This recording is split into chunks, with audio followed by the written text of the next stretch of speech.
Барлықтарыңызға сәлем қыздар. Бүгін сіздермен бірге өте керемет әрі өте оңай салат дайындайтын боламыз. Ол үшін бізге қияр, сәбіз, көкпияз және сарымсақ қажет болады. Ең алдымен қиярымызды осылай видеодағыдай турап аламыз.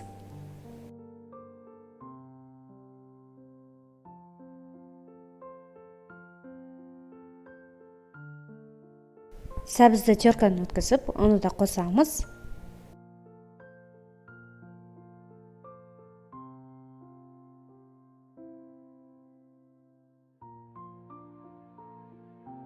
Көкпиязды дәл осы видеодағыдай ірі-ірі етіп тураймыз.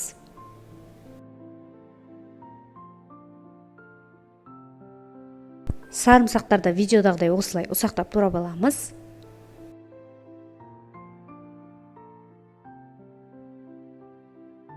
Енді темір ыдысымызға майымызды қыздырып аламыз. Қызған майдың үстіне 1 шай қасықтай паприка салып, оны тағы да қайнатамыз. Содан кейін салаттың үстіне құйып, оның артынша біраз қасық соевый соус құямыз және жарты шай қасық тұз саламыз. Жақсылап араластырамыз.